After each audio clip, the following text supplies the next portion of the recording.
সবাইকে welcome to physics দাদা online educational platform এবং ইউটিউব চ্যানেলে। আমি লিটন স্যার তোমাদের ইংলিশের যে গ্রামারের ক্লাস শুরু করার কথা বলা হয়েছিল এর আগে, সেটারই প্রথম ক্লাস শুরু করতে চলেছি। আমাদের এই গ্রামারের ক্লাসটা কিভাবে হবে? প্রথমে বেসিক থেকে ধীরে ধীরে ধীরে আমরা অ্যাডভান্সড লেভেলের দিকে যাব। তাহলে এই গ্রামার ক্লাসটা কাদের জন্য উপযোগী হতে পারে? যারা গ্রামারের সম্পর্কে তেমন কিছু জানো না বা জানলেও ভুলে গেছো, তাদের জন্য এই ক্লাসটা বা এই ক্লাসের যে সিরিজটা সেটা খুবই উপকারে আসবে।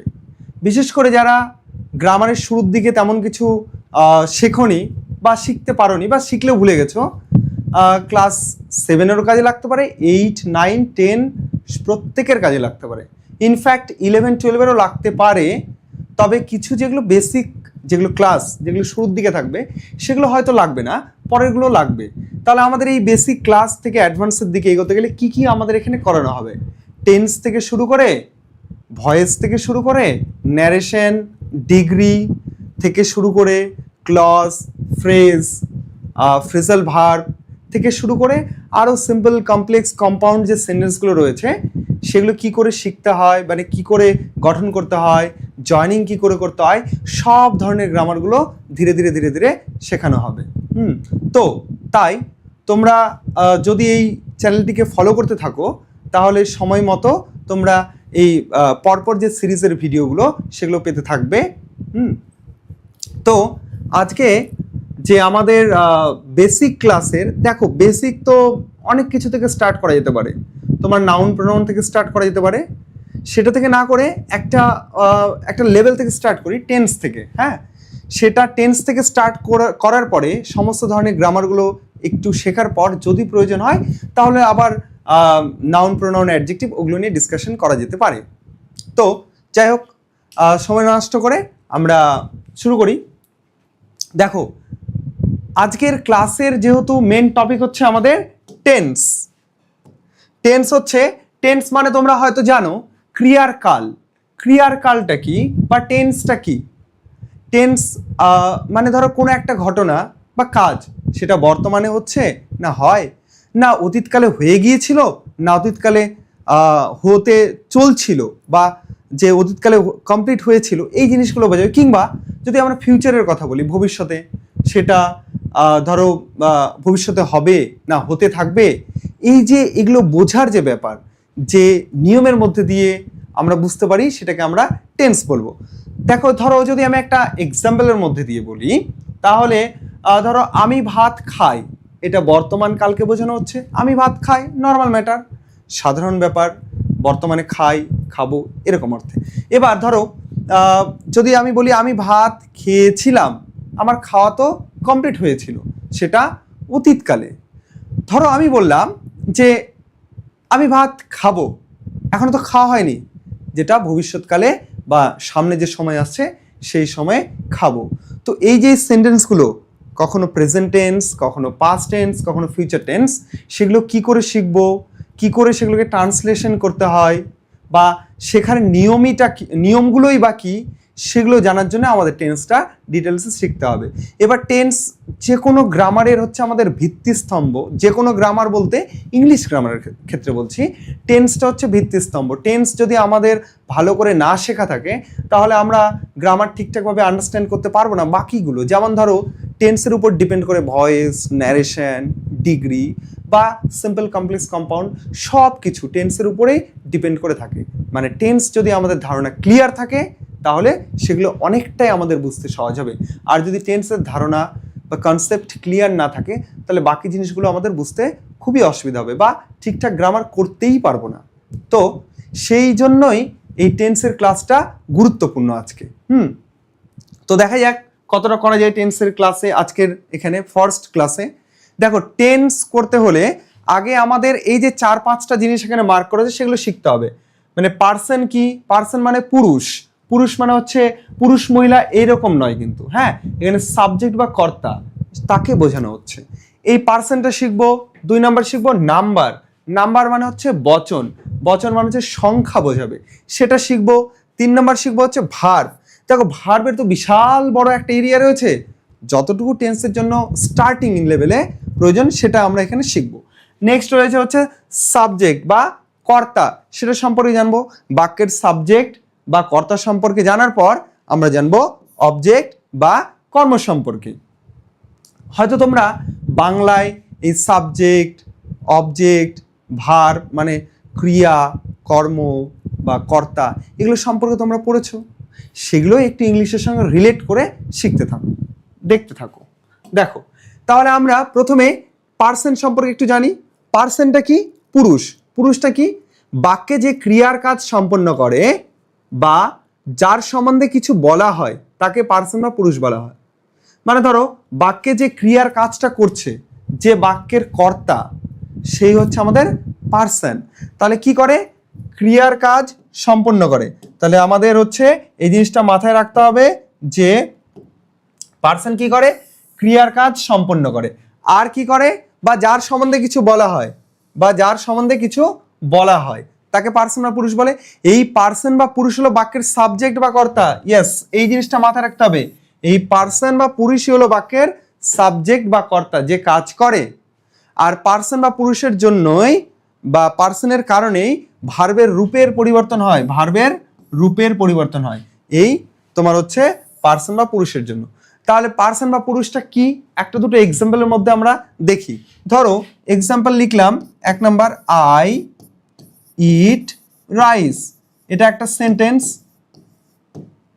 আমি ভাত খাই। তাহলে এখানে সাবজেক্ট কোনটা? আই। এই সাবজেক্টটাই তো বাক্যের কাজটা করছে। আমি ভাত খাই। কে ভাত খায়? আমি। তাই এটা হয়ে গেল তোমার হচ্ছে সাবজেক্ট বা আমাদের হচ্ছে পার্সন। এবার এই সাবজেক্ট বা পার্সনের কারণেই আমাদের কি বলা হলো? ভার্বের রূপের পরিবর্তন হয়, সাবজেক্ট বা তোমার হচ্ছে পার্সন। যেমন ধরো পার্সনের ক্ষেত্রে যদি আমি বলি, তাহলে ধরো হি ইটস রাইস। আরেকটা সেন্টেন্স লিখলাম, দেখো এখানে লিখলাম হি। হিটা হয়ে গেল পার্সন বা সাবজেক্ট। এই কারণে দেখো ভার্বের কিন্তু রূপের পরিবর্তন হয়ে গেল। সাবজেক্ট এটা পার্সন, আর এটা হচ্ছে ভার্ব। আর এখানে ভার্ব হচ্ছে ইট, ইটটা হচ্ছে এখানে ভার্ব। তাহলে দেখো যে এখানে প্রথমে আই ছিল, ইট হলো, আর এখানে হি হয়ে গেল, পার্সন বা সাবজেক্ট চেঞ্জ হয়ে গেল। আমাদের যেহেতু পার্সন ডিসকাশন হচ্ছে তাই আমি পার্সন বলেই বলছি। পার্সন চেঞ্জ হয়ে গেল, তাই এখানে ভার্বটা চেঞ্জ হয়ে গেল, ইট ছিল ইটস হয়ে গেল। বোঝা গেল? নেক্সট আসছি।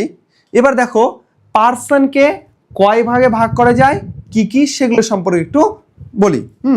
তোমরা হয়তো বাংলায় পড়ে নিয়েছো, পার্সনকে আমরা 3 ভাগে ভাগ করি টোটাল। পার্সন মানে কি বললাম? পুরুষ। 3 ভাগে ভাগ করা যায়। বাংলা ব্যাকরণে পড়েছো। প্রথম হচ্ছে first person, first person. Second হচ্ছে তোমার সেকেন্ড পার্সন, আর হচ্ছে থার্ড পার্সন। 3 নাম্বারটা হচ্ছে থার্ড পার্সন। দেখো এগুলোর নলেজ কিন্তু আমাদের ঠিকঠাক রাখা প্রয়োজন, না হলে কিন্তু আমরা যে টেন্সের কনসেপ্ট শুরু থেকে সেটা আমরা কিন্তু ঠিকঠাকভাবে বুঝতে পারবো না। তাই আমাদের এগুলো অতি প্রয়োজনীয় একটা পার্ট। ফার্স্ট পার্সন নর্মালি কি ফার্স্ট মানে প্রথম হয়, কিন্তু না, ফার্স্ট পার্সন মানে হচ্ছে মাথায় রাখতে হবে উত্তম পুরুষ। এইখানে ডিফারেন্সগুলো রয়েছে, একটু ভালো করে বুঝতে হবে, গুলিয়ে ফেলা চলবে না কিন্তু। হ্যাঁ, ফার্স্ট পার্সন মানে হচ্ছে উত্তম পুরুষ, উল্টো। হ্যাঁ, প্রথম পুরুষ নয় কিন্তু। সেকেন্ড পার্সন মানে হচ্ছে এই মাঝখানে থাকে মধ্যম পুরুষ। আর তোমার হচ্ছে থার্ড পার্সন মানে হচ্ছে উত্তম পুরুষ, তৃতীয় নয়, উত্তম পুরুষ। উত্তম পুরুষ মানে ভালো ছেলে এরকম কিন্তু নয়, হ্যাঁ, এটা আলাদা। তাহলে এবার ফার্স্ট পার্সন কি কি সেগুলো আমরা শিখব।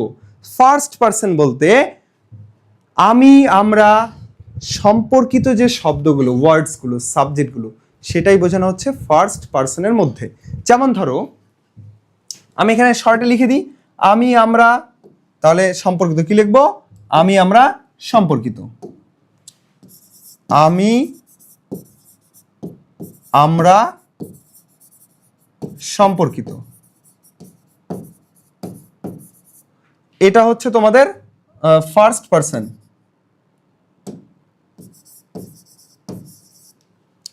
তাহলে আমি আমরা সম্পর্কিত কোনগুলো হতে পারে? আই, উই,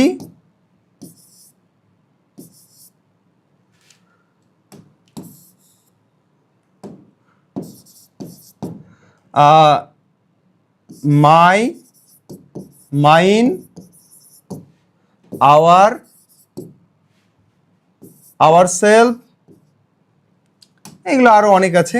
আমি আমরা সম্পর্কিত যে ওয়ার্ডসগুলো রয়েছে আওয়ারসেলভস, তারপরে ধরো মাই সেলফ, তারপরে আচ্ছা একটু ক্লিয়ার করে লিখি বুঝতে সুবিধা হবে। মাই সেলফ লিখতে পারো,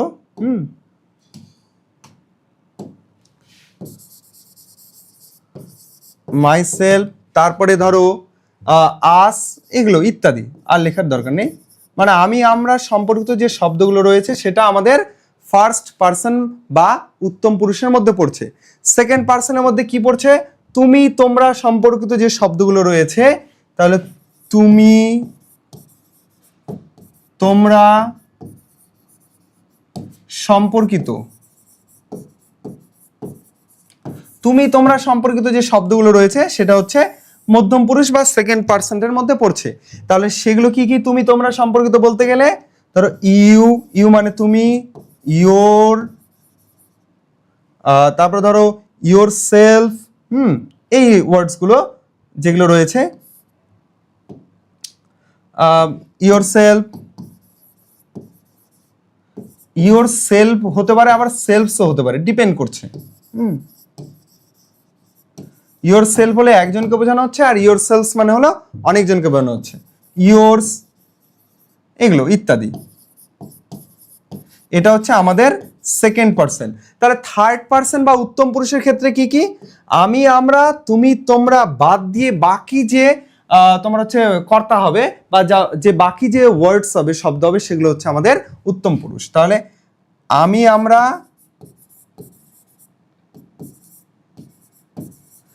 আমি আমরা, তুমি তোমরা বাদে বাকি সব। আমি আমরা, তুমি তোমরা বাদ দিয়ে বাকি কি কি শব্দ থাকতে পারে? অনেক থাকতে পারে। যেমন ধরো হি, শি, দে, ইট, যে কোনো আমাদের নাম হতে পারে, রাম হতে পারে, রহিম হতে পারে, ঠিক আছে? তারপরে ধরো বয় হতে পারে, গার্ল হতে পারে, বুক হতে পারে, ইত্যাদি ইত্যাদি এটসেট্রা, অনেক কিছু এরকম বাকি যা আছে। তাহলে এইখান থেকে আমরা কি শিখবো? আমাদের মেন মনে রাখার জিনিস পার্সন থেকে যে ফার্স্ট পার্সন কোনগুলো, সেকেন্ড পার্সন কোনগুলো, থার্ড পার্সন কোনগুলো। তাহলে ফার্স্ট পার্সন কি কি? I, we, my, mine, our, ourselves, myselves, ইত্যাদি ইত্যাদি।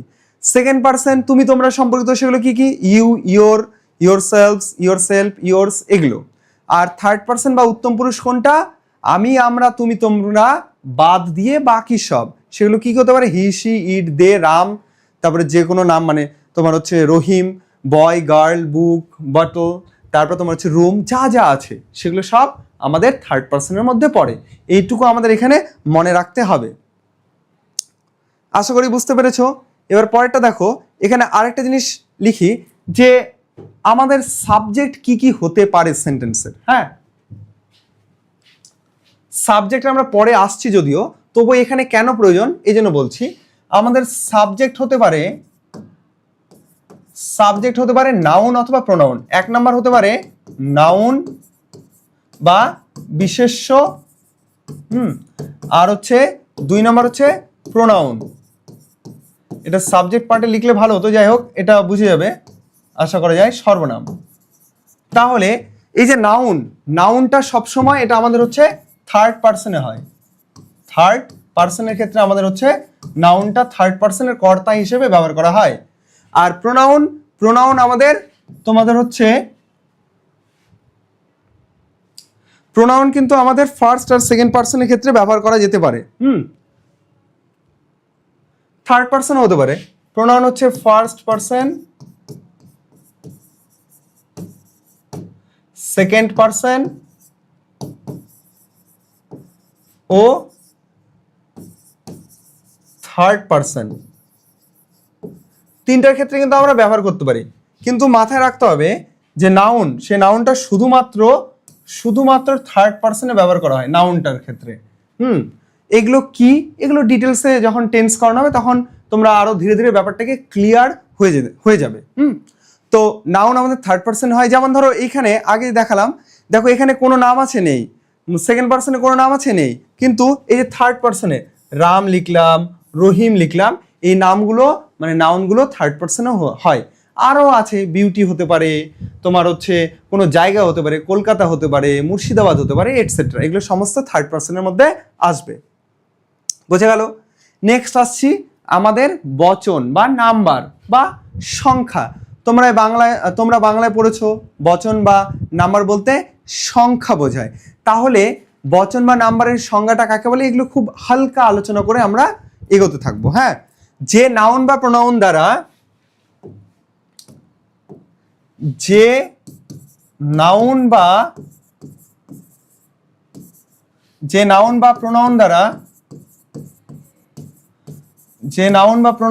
সংখ্যা বোঝায় তাকে নাম্বার বা বচন বলে, তাকে নাম্বার বা বচন বলে। তাহলে যে নাউন বা প্রোনাউন দ্বারা সংখ্যা বোঝাবে তাকে নাম্বার বা বচন। বাংলায় তোমরা পড়েছো যে নাম্বার দুই প্রকার বা বচন দুই প্রকার, এক বচন আর বহু বচন। ইংলিশের ক্ষেত্রেও তাই, নাম্বার হচ্ছে দুই প্রকার। যেমন ধরো এখানে যদি আমি এক্সাম্পল দিই, যেমন ধরো তোমরা জানো হয়তো বয় হচ্ছে একটা সিঙ্গুলার নাম্বার আর হচ্ছে বয়েজ প্লুরাল নাম্বার। এগুলো হচ্ছে নাম্বার, সংখ্যা বোঝাচ্ছে। এখানে একটা ছেলেকে বোঝাচ্ছে, এখানে অনেকগুলো ছেলেকে বোঝাচ্ছে। তাহলে এবার চলো লিখি, নাম্বার দুই প্রকার। নাম্বার আমাদের দুই প্রকার। কি কি তাহলে একটু দেখি, একদম সহজ। একটা হচ্ছে সিঙ্গুলার নাম্বার আর একটা হচ্ছে প্লুরাল নাম্বার। সিঙ্গুলার নাম্বার আর দুই নম্বর হচ্ছে আমাদের প্লুরাল নাম্বার। সিঙ্গুলার নাম্বার আর প্লুরাল নাম্বার। এবার দেখো সিঙ্গুলার নাম্বার মানে হচ্ছে এক বচন, আর প্লুরাল নাম্বার মানে হচ্ছে বহু বচন। তাহলে সিঙ্গুলার আর প্লুরাল নাম্বার ব্যাপারটা কি? ব্যাপারটা হচ্ছে সিঙ্গুলার নাম্বারে কি বোঝাবে, সিঙ্গুলার নাম্বারে মানে একটা জিনিসকে বোঝাবে, একটা জিনিস বা সংখ্যাকে বোঝাবে, একটাই সংখ্যাকে বোঝায়। আর প্লুরাল নাম্বারের ক্ষেত্রে কি, একের অধিক দুই বা তার বেশি জিনিস বা সংখ্যাকে বোঝায়, বা সংখ্যাকে বোঝায়, সংখ্যাকে বোঝায়।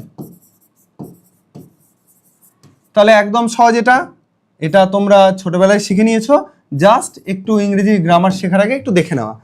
তো একটা জিনিসকে বোঝায়, আর এটা একের বেশি, মোর দ্যান ওয়ান। সেটা দুটো হতে পারে, 200টা হতে পারে, 2 লক্ষ হতে পারে, 10,000 কোটি হতে পারে, ইত্যাদি ইত্যাদি। মোট কথা একটার বেশি হলে সেটা প্লুরাল নাম্বার হয়ে যাবে, আর একটা জিনিস বোঝালে সিঙ্গুলার নাম্বার হবে। যেমন যদি বলি, ধরো আই, আই কয়জনকে বোঝানো হচ্ছে? একজনকে। তারপরে ধরো বয়, বয় কয়জনকে বোঝানো হচ্ছে? একজনকে। তারপরে ধরো চাইল্ড, চাইল্ড কয়জনকে বোঝানো হচ্ছে? একজনকে। তারপরে ধরো ম্যাঙ্গো, কটা আম বোঝানো হচ্ছে? একটা। তো এইগুলোর হচ্ছে প্লুরাল যদি আমরা করি তাহলে প্লুরাল ধরো আই এর প্লুরাল কি হবে? আই মানে আমি, একজনকে বোঝানো হচ্ছে। আর তাহলে আই বা আমি এর প্লুরাল হবে আমরা, তাহলে হয়ে যাবে উই, অনেকজনকে বোঝানো হচ্ছে। যদি আমি বয়ের করি তাহলে হয়ে যাবে বয়েজ, এস যুক্ত করে। তারপরে কি আছে? তারপরে দেখো চাইল্ড, চাইল্ডের প্লুরাল করলে কি হবে? চিলড্রেন, তোমরা এগুলো ছোটবেলায় পড়েছো। ম্যাঙ্গোর প্লুরাল করলে কি হবে? ম্যাঙ্গোজ। একদম বেসিক লেভেল থেকে একটু করাচ্ছি, তোমরা বুঝতেই পারছো। তাহলে দেখো আমাদের এখানে নাম্বারের ক্ষেত্রে একটা জিনিস লক্ষ্য রাখতে হবে।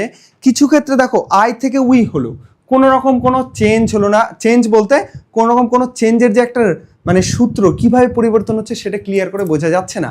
হ্যাঁ, এরকম কিছু ওয়ার্ড রয়েছে যেগুলো পরিবর্তনের সময় কিছুই বোঝা যায় না। তারপরে ধরো এই যে ধরো ইউ, এখানে আবার ইউ হতে পারে, এটা কি একটু আমি বোঝাচ্ছি। ধরো তারপরে বয়, বয়ের সঙ্গে এস যুক্ত করে আমাদের প্লুরাল হলো বয়েজ।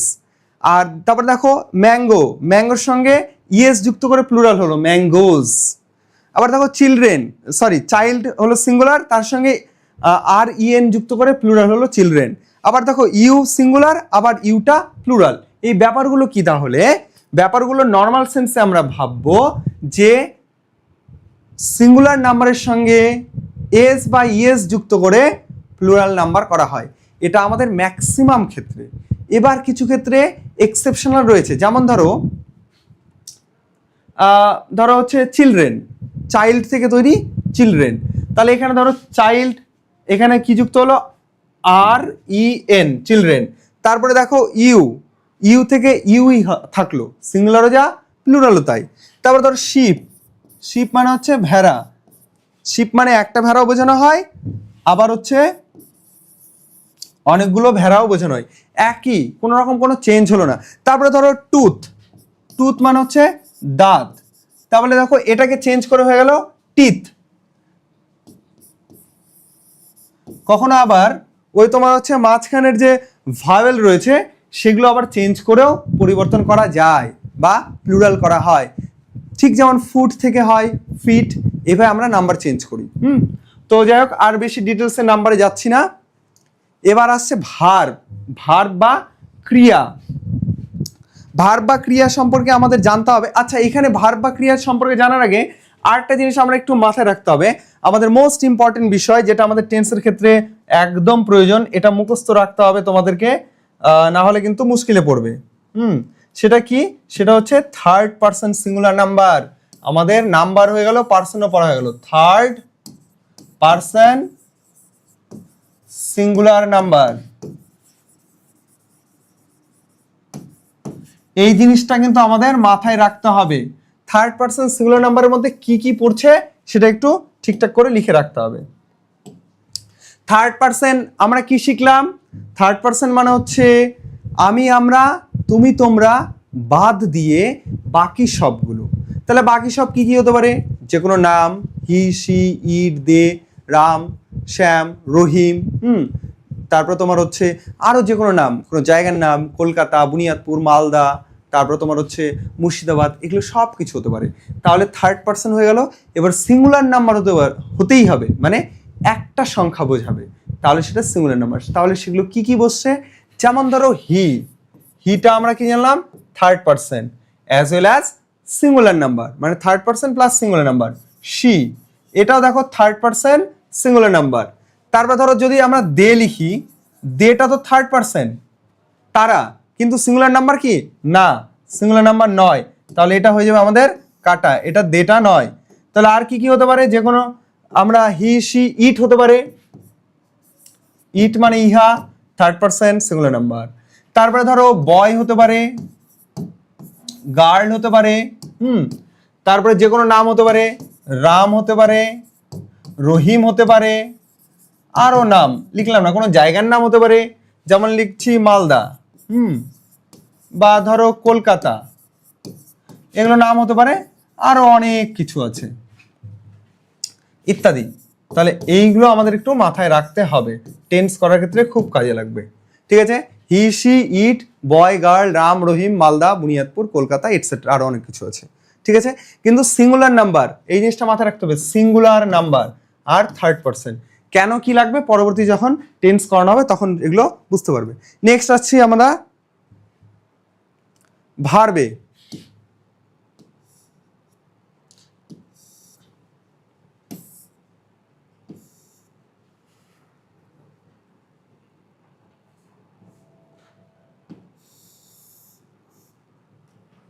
দেখো ভার্বের ক্ষেত্রে আসছে, এবার দেখো ভার্ব মানে কি, ক্রিয়া। লেখা আছে উপরে, ক্রিয়াটা কি ব্যাপার, যে ওয়ার্ড বা শব্দ দ্বারা কোনো কাজ করা বোঝায় তাকে আমরা ভার্ব বা ক্রিয়া বলি। চলো একটু লিখে দিই ফটাফট। যে ওয়ার্ড বা শব্দ দ্বারা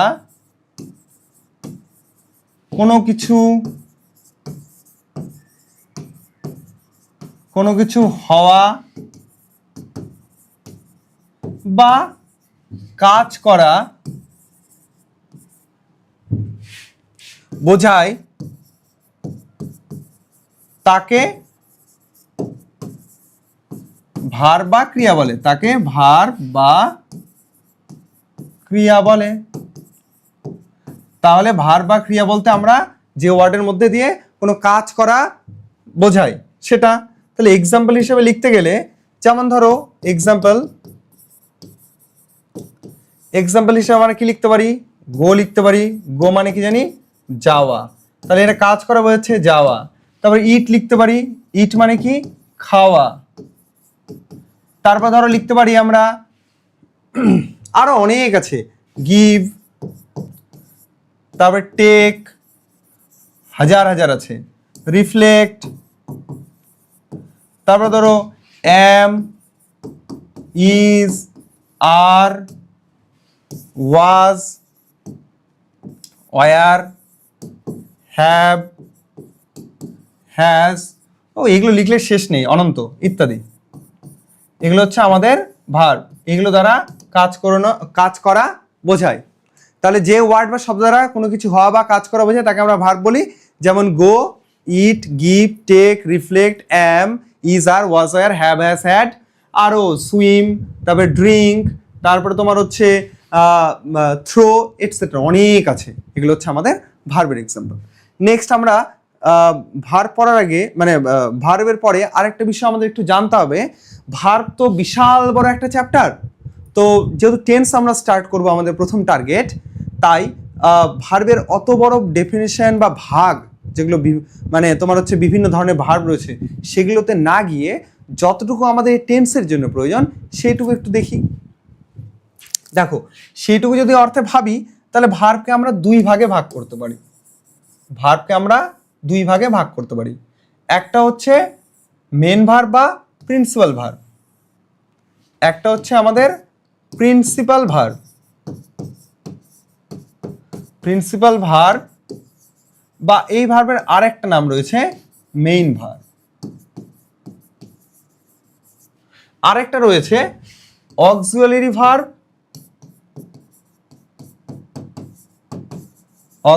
ভার্ব বা হেল্পিং ভার্ব। আমাদের টেন্সের জন্য এইটুকু আমাদের জানা প্রয়োজন, এবং এদের পার্থক্যটা বা কোনটাকে বলা হচ্ছে অক্সিলারি ভার্ব, কোনটাকে বলা হচ্ছে মেন ভার্ব, সে বিষয়ে আমাদের একটু জানতে হবে। ধরো মেন ভার্ব কি, মেন ভার্ব হচ্ছে যে এই ভার্ব সেন্টেন্সে ব্যবহারের জন্য কারোর উপর ডিপেন্ড করে থাকে না, অর্থাৎ মেন ভার্ব বা তোমার হচ্ছে প্রিন্সিপাল ভার্ব কারোর সাহায্য ছাড়াই স্বাধীনভাবে সেন্টেন্সে ব্যবহার হতে পারে। ঠিক আছে, তাহলে এটা লিখি, মেন ভার্ব বা প্রিন্সিপাল ভার্ব, মেন ভার্ব বাক্যে স্বাধীনভাবে মানে একাই স্বাধীনভাবে ব্যবহার হতে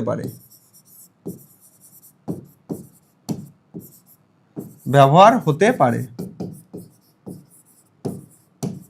এটা প্রধান ভার্ব, সেন্টেন্সের হচ্ছে প্রধান ভার্ব। আর কি লেখা যেতে পারে, মেন ভার্বের একটা মিনিং থাকে, মেন ভার্বের বা প্রধান ক্রিয়ার মেন ভার্বের একটি অর্থ থাকে বা মিনিং থাকে, একটি অর্থ থাকে। আর যদি আমরা অক্সিলারি ভার্ব দেখি, অক্সিলারি বা হেল্পিং ভার্ব তোমার হচ্ছে মেন ভার্বের মানে মেন ভার্ব বোঝাতে বা মেন ভার্বের মিনিংটাকে কমপ্লিট বোঝাতে এই অক্সিলারি বা হেল্পিং ভার্বের ব্যবহার হয়। অর্থাৎ অক্সিলারি ভার্ব মেন ভার্বের সাহায্যকারী হিসেবে আগে বসে। অর্থাৎ আমরা কি লিখতে পারি, হেল্পিং ভার্ব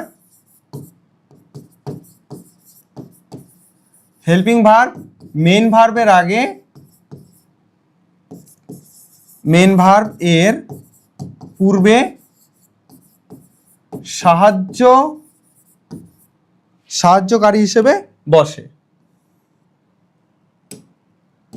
সাহায্যকারী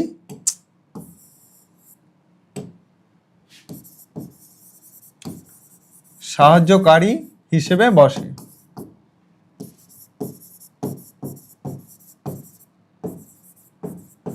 আচ্ছা, আর কি মেন ভার্বের কিন্তু তেমন মানে যখন সেন্টেন্সের মেন ভার্বের ক্ষেত্রে তোমার হচ্ছে বা আগে হেল্পিং ভার্বটা ব্যবহার হচ্ছে তখন তেমন কোনো অর্থ থাকে না, কিন্তু যখন হেল্পিং ভার্বটা সেন্টেন্সের মেন ভার্ব হিসেবে ব্যবহার হচ্ছে তখন কিন্তু মিনিং থাকে বা অর্থ থাকে।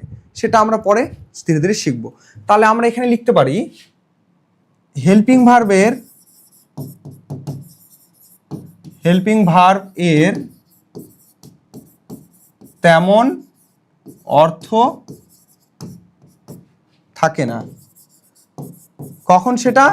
যখন মানে এটা লিখে নিতে পারো যে যখন মেন ভার্ব এর আগে বসে, পূর্বে বসে। আর যখন তোমার হচ্ছে মেন ভার্ব হিসেবেই বসে, হেল্পিং ভার্বটা একটাই ভার্ব থাকে, তখন মিনিং থাকে। যাই হোক, আমরা এবার একটু এক্সাম্পলের দিকে যাই। এক্সাম্পল যদি দেখি তাহলে যেমন মেন ভার্ব হিসেবে আমরা কি কি করতে পারি, গিভ লিখতে পারি, টেক লিখতে পারি, আরও সুইম অনেক আছে। তারপর তোমার হচ্ছে কালেক্ট লিখতে পারি ইত্যাদি, আর লিখলাম না, এরকম প্রচুর ভার্ব আছে। এবার ধরো হেল্পিং ভার্ব হিসেবে কি কি লিখতে পারি তোমরা হয়তো জানো, টেন্স করতে গেলে প্রয়োজনও আছে। যেমন হিসেবে আমরা লিখতে পারি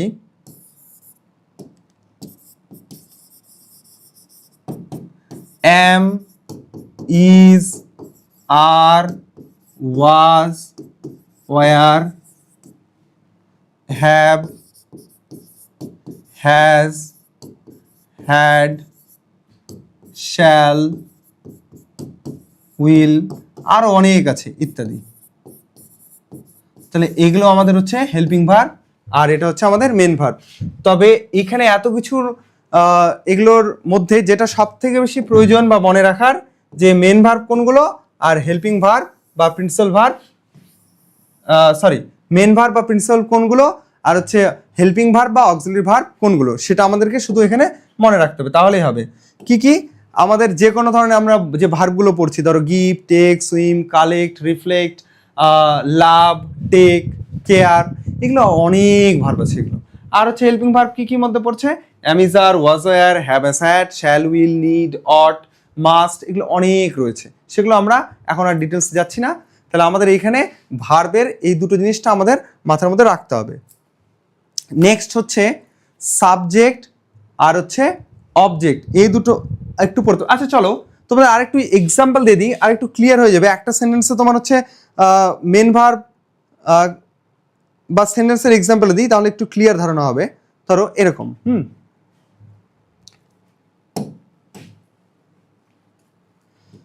একটা সেন্টেন্সে এক্সাম্পল, মেন ভার্ব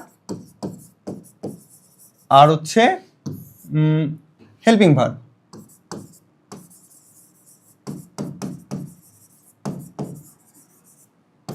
এখানে ভার্সেস না লেখাই ভালো, ও লেখা ভালো। যেমন ধরো একটা এক্সাম্পল হিসেবে লিখতে পারি আই অ্যাম ইটিং রাইস।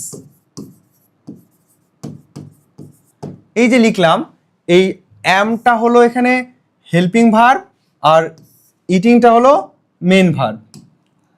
অ্যামটা হলো হেল্পিং ভার্ব তাই এইচভি লিখলাম, আর মেন ভার্ব বা প্রিন্সিপাল ভার্ব তাই এখানে এমভি লিখলাম। এটা তাহলে 1 নম্বর এক্সাম্পল হয়ে গেল একটা। এবার একটা সেন্টেন্স এখানে দেখলাম যে মেন ভার্বও বসলো আবার হেল্পিং ভার্বও বসলো। এবার আরেকটা সেন্টেন্স দেখি, ধরো আই ইট রাইস। এখানে দেখো, এখানে ইট একটাই ভার্ব, এই ভার্বটা কি ভার্ব হিসেবে রয়েছে? ভাত। আমি ভাত খাই, খাওয়া অর্থে, তাহলে এটা কিন্তু মেন ভার্ব হিসেবেই রয়েছে, মেন ভার্ব। এবার ধরো আরেকটা এক্সাম্পল দিই, ধরো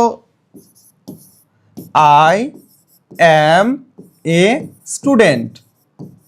এই যে একটা সেন্টেন্স লিখলাম, এখানে দেখো ভার্ব হচ্ছে অ্যাম, একটাই ভার্ব রয়েছে। এই যে লিস্ট, আগের যে লিস্ট তৈরি দেখালাম, যে লিখলাম, সেই লিস্টে কি করলাম, অ্যাম ইজ আর, অর্থাৎ অ্যামটা কি আমাদের হেল্পিং ভার্ব। কিন্তু দেখো এই সেন্টেন্সে অ্যাম একটাই ভার্ব রয়েছে, আর কোনো ভার্ব নেই, তাই এই সেন্টেন্সে ক্ষেত্রে এই অ্যামটা হবে আমাদের মেন ভার্ব। তাহলে অ্যামটা কোথায় হেল্পিং ভার্ব হিসেবে বসবে আর কোথায় মেন ভার্ব হিসেবে বসবে সেটাকে বুঝতে হবে। এটা এখানে হয়ে গেল মেন ভার্ব। কেন আর উপরেরটা কেন? দেখো এই দুটোর মধ্যে ডিফারেন্স কি, অ্যাম বসছে তারপরে যখন আরো একটা ভার্ব বসছে তখন অ্যামটা হয়ে গেল, বা যে লিস্টে যে ভার্বগুলো রয়েছে সে অ্যাম ইজ আর ওয়াজ ওয়্যার এগুলো হয়ে যাবে তখন হেল্পিং ভার্ব, আর মেন ভার্ব তখন আলাদা হয়ে যাবে। আর যখন ওই am is are was were shall will ওগুলো যখন একটাই ভার্ব থাকবে সেন্টেন্সের মধ্যে, সেটা হয়ে যাবে তোমাদের মেন ভার্ব। বোঝা গেল?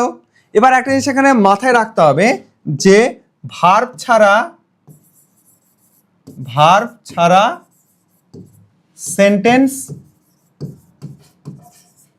বা বাক্য হয় না, নর্মাল সেন্সে ম্যাক্সিমাম ক্ষেত্রে। এটা এটা একটু মাথায় রাখতে হবে, ম্যাক্সিমাম ক্ষেত্রে ভার্ব ছাড়া কিন্তু সেন্টেন্স হয় না, তাই আমাদের সেন্টেন্সের মধ্যে ভার্ব রাখতেই হবে। ঠিক আছে, ভার্ব সম্পর্কে এইটুকু জানলে আপাতত টেন্সের ক্ষেত্রে আমাদের হয়ে যাবে। হ্যাঁ, আরেকটা জিনিস জানতে হবে ভার্বের ক্ষেত্রে, তো যেটা হচ্ছে, হ্যাঁ, একটা ভার্বের পৃথিবীতে 5টা ফর্ম পাওয়া যায়। ব্যাপারটা কি? একটি ভার্ব এর 5টা ফর্ম, FORM কিন্তু, হ্যাঁ, গঠন বা রূপ পাওয়া যায়।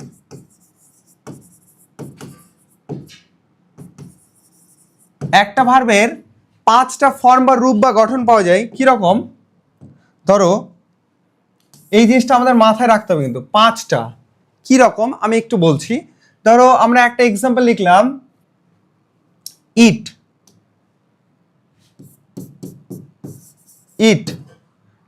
এটা একটা ভার্ব, তোমরা হয়তো পড়েছো। ইটের হচ্ছে পাস্ট টেন্স কি? এট, ATE, এট। পাস্ট পার্টিসিপল কি? Eaten, EATEN। তাহলে এটা আমরা কি বললাম? প্রেজেন্ট ফর্ম এটা পেলাম। তারপরে এটার হচ্ছে তোমার হচ্ছে পাস্ট ফর্ম, ছোটবেলায় যে কোনো বইয়ে বা টেন্স বইয়ে এগুলো পেয়ে যাবে তোমরা। ইটেনটা কি ফর্ম হলো? ইটেনটা হয়ে গেল পাস্ট পার্টিসিপল। ইটেনটা হয়ে গেল পাস্ট পার্টিসিপল। এবার ধরো ইট ভার্ব যে হলো মেন ভার্ব বা যেটা বেস ফর্ম, এটাকে কি বলা হচ্ছে? Base form. বেস, সেই বেস ফর্মের সঙ্গে এস বা ইএস যোগ করে পেলাম ইটস।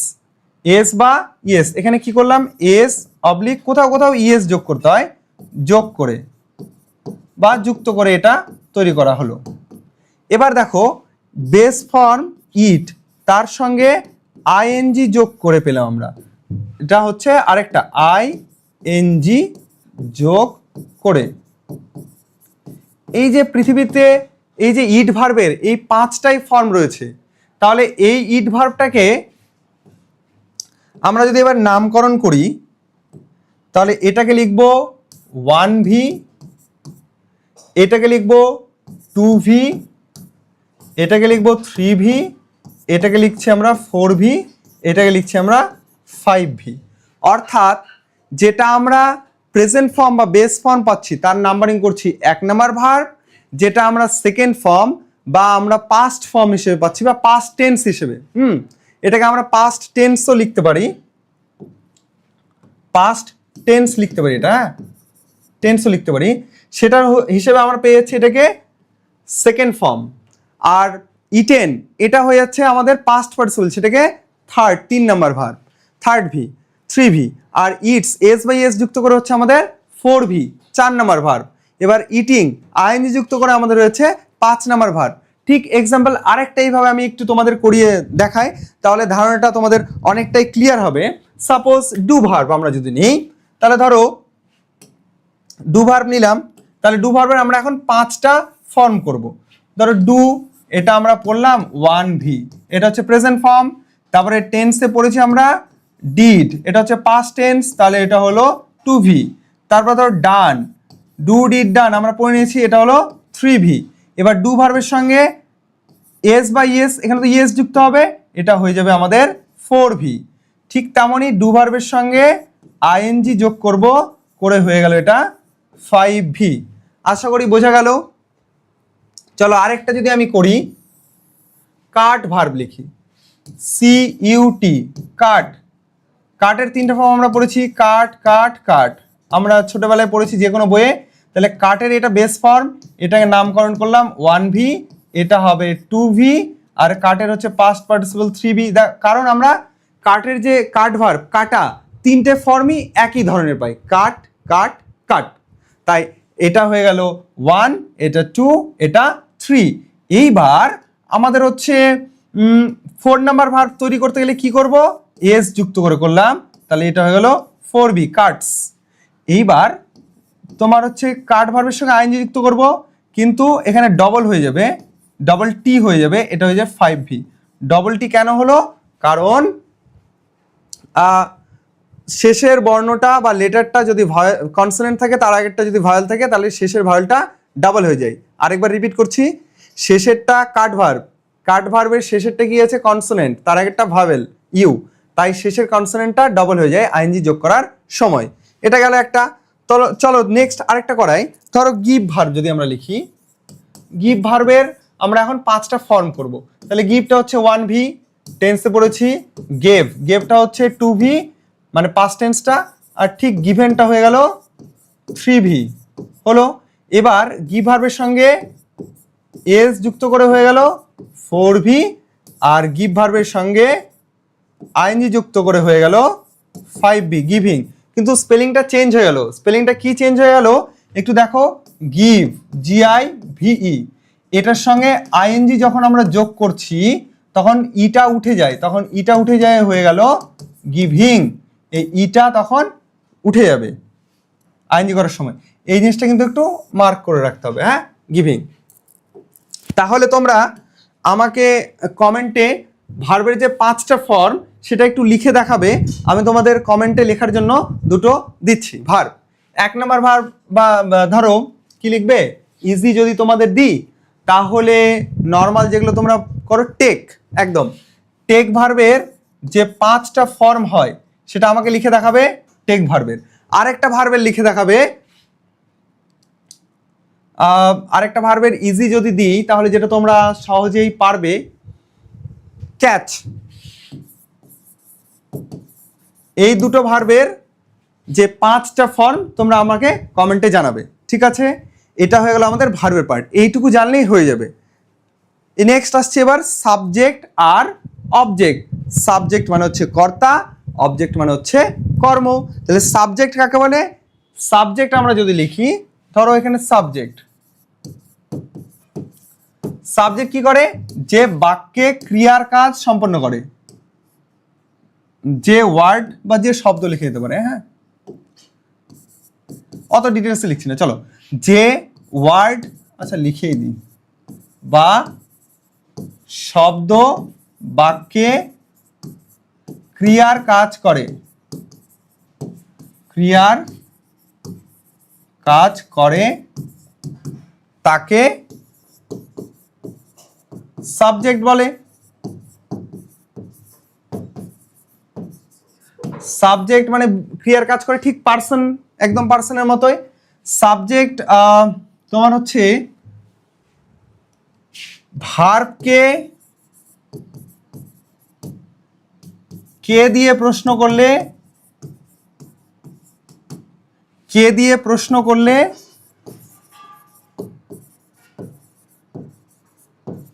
যা পাওয়া যাবে, যা উত্তর পাওয়া যাবে, উত্তর পাওয়া যায় বা যাবে, তাকে সাবজেক্ট বলে, তাকে সাবজেক্ট বা কর্তা বলে। তাহলে বাক্যে তোমার হচ্ছে যে ক্রিয়ার কাজ সম্পন্ন করে বা ক্রিয়ার কাজ করে তাকে আমরা সাবজেক্ট বা কর্তা বলি। আর সাবজেক্ট বা কর্তাকে কে দিয়ে প্রশ্ন করলে যে উত্তরটা পাবো সেটাই হয়ে যাবে তোমাদের সাবজেক্ট বা কর্তা। যেমন একটা যদি এক্সাম্পল দিই, যেমন আই ইট রাইস, আমি ভাত খাই। তাহলে এখানে বাক্যে সাবজেক্ট বা কর্তাকে, কে ভাত খায়, উত্তর পেয়ে গেলাম আই, আমি ভাত খাই। তাহলে এই আইটা হয়ে গেল সাবজেক্ট বা কর্তা, এটা হয়ে গেল সাবজেক্ট। বা এখানে এই যে ভাত খাওয়ার কাজটা কে করছে, আই করছে, তাই আই হয়ে গেল সাবজেক্ট। ঠিক আরেকটা যদি এক্সাম্পল দিই, ধরো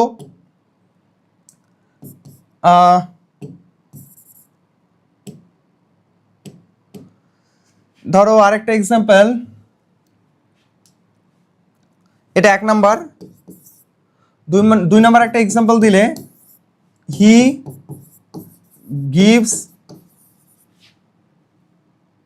দিস। আচ্ছা, এটাকে আরেকটু ভালো করে লিখি, হি গিভস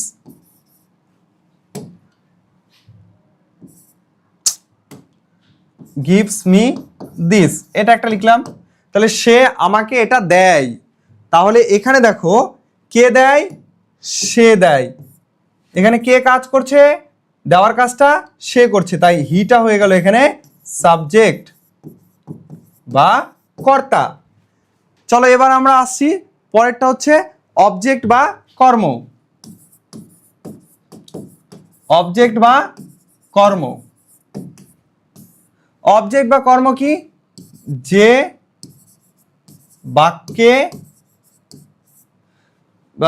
বাক্যে মানে কর্তা বা সাবজেক্ট যা কিছু করে সেটাই হলো তোমার হচ্ছে কর্ম।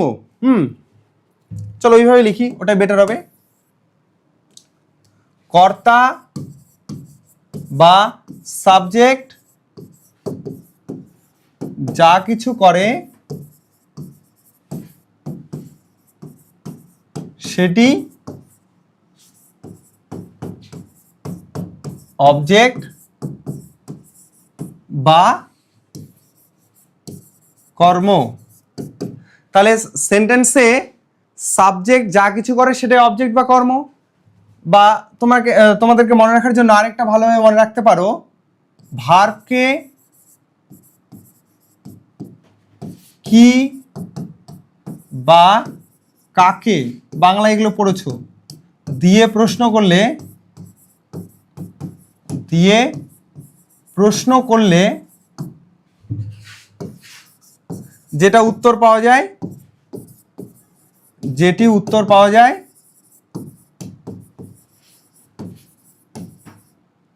যেটি উত্তর পাওয়া যায়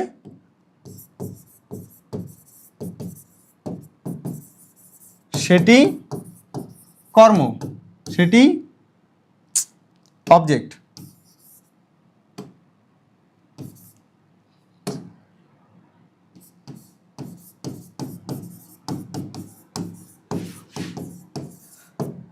দেখো তাহলে আমাদের এখানে একটু বুঝতে হবে যে ভার্বকে কি বা কাকে দিয়ে প্রশ্ন করলে যেটা পাওয়া যায়, আর সাবজেক্ট যা কিছু করে সেটি হলো অবজেক্ট বা কর্ম। আগের সেন্টেন্সের এক্সাম্পলগুলো কি দিয়েছিলাম, আই ইট রাইস আর হি গিভস মি দিস। চলো এটা লিখি এক্সাম্পল হিসেবে। যেমন ধরো আই ইট রাইস, আমি ভাত খাই। এবার দেখো আমি কি কাজ করছে, ভাত খাওয়ার কাজ করছে, তাই এটা হয়ে গেল অবজেক্ট রাইস। বা আমরা এই পরের ভাবে যদি ভেবে দেখি যে ভার্বকে কি বা কাকে দিয়ে প্রশ্ন করলে যেটি উত্তর পাওয়া যায়, তাহলে ভার্বকে কি খাই, আমি কি খাই, উত্তর পাচ্ছি রাইস, ভাত খাই, তাই এটা হয়ে গেল অবজেক্ট। 2 নাম্বার আরেকটা এক্সাম্পল লিখলাম, কি যেন লিখলাম, হি গিভস মি দিস। এখানে একটু ভালো করে লক্ষ্য রাখো যে হি গিভস মি দিস, সে আমাকে এটা দেয়, তাহলে কাকে দেয়, আমাকে, কি দেয়, এটা দেয়, তাহলে এখানে দুটোই অবজেক্ট, কিন্তু দুটোই অবজেক্ট, এখানে দুটোই অবজেক্ট। কি রকম ব্যাপারটা, সে আমাকে কি দেয়, তাহলে উত্তর পেলাম দিস, এটা, তাহলে এটা অবজেক্ট। কি দিয়ে, সে কাকে এটা দেয়, আমাকে দেয়, তাহলে এটা আমরা কি পেলাম, অবজেক্ট পেলাম, কাকে দিয়ে প্রশ্ন করে। বোঝা গেল? তাহলে অবজেক্ট হচ্ছে আবার দুই ধরনের, অবজেক্ট দুই ধরনের, এটা আপাতত মনে না রাখলে হবে, ভয়েস চেঞ্জের সময় কাজে লাগবে। একটা হচ্ছে ডাইরেক্ট অবজেক্ট, আর একটা হচ্ছে ইনডাইরেক্ট অবজেক্ট।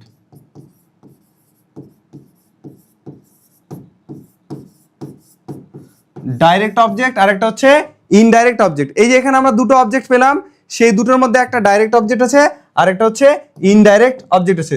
চলো যখন এটা বললাম, যখন একটু লিখিয়ে দিই, তাহলে ডাইরেক্ট অবজেক্ট আর ইনডাইরেক্ট অবজেক্ট কোনটা সেটা আমাদেরকে একটু ভাগ করে লিখতে হবে।